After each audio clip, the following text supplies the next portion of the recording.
Bonjour et bienvenue dans Relire, le moment où je prends un livre dans ma bibliothèque et où je le relis. Depuis pas mal de temps, nous sommes dans les poésies de Mallarmé que nous allons bientôt refermer puisque aujourd'hui je vais lire l'avant-dernier poème de ces poésies de Stéphane Mallarmé.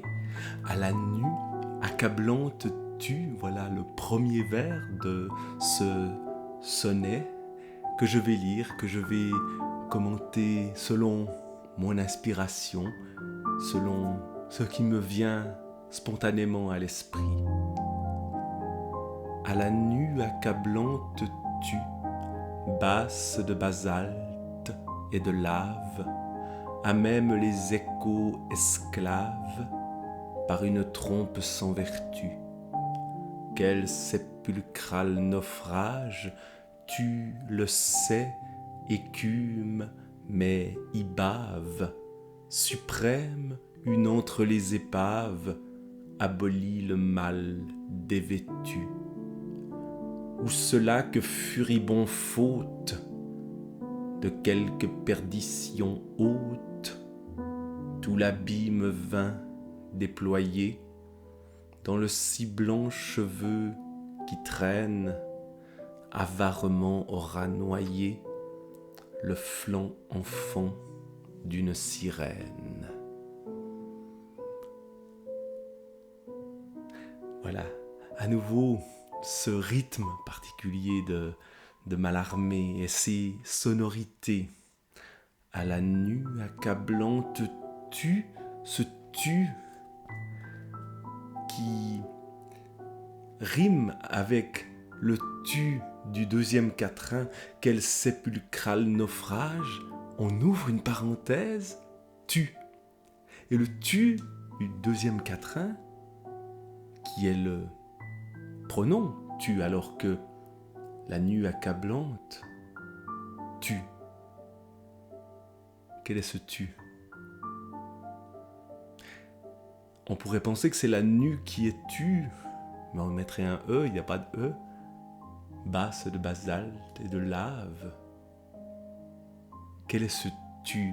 Il y a là aussi peut-être une distorsion de la syntaxe. Et surtout, c'est le son qui entraîne le sens, qui entraîne la poésie. On crée un objet sonore. Aboli bibelot d'inanité sonore, écrivait aussi Stéphane Mallarmé. On retrouve d'ailleurs ce mot aboli. Aboli le mât dévêtu. Alors tout cela nous met dans une ambiance maritime, même si elle reste diffuse. On a le flanc enfant d'une sirène à la fin. On a l'abîme vain, toujours aussi cette idée du vide, du rien, de l'aboli, des choses qui, au fur et à mesure qu'elles sont dites, sont effacées. Les échos esclaves.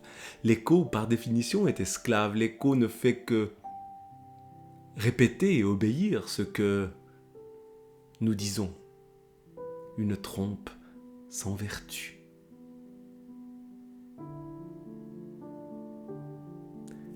Et l'écume, encore une image très mallarméenne. Il y a des mots qu'on croise très souvent. Et ces mots sont toujours des mots qui expriment l'ineffable, le petit, le presque rien. L'écume, l'abolie, l'écho, tu. Et puis parfois, ça prend plus de force, presque de colère, accablante, furibond, sépulcral,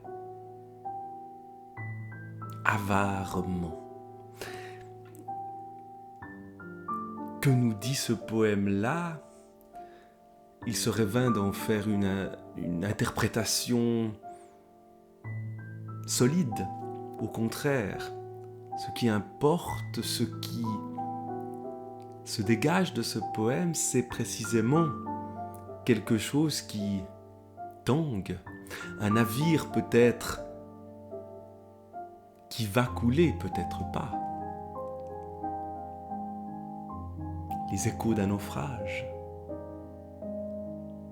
L'abîme vain. Peut-être n'est-ce pas vraiment un abîme. On ne sait pas. On reste suspendu quelque part entre l'air, l'eau et l'abîme, à la nue accablante.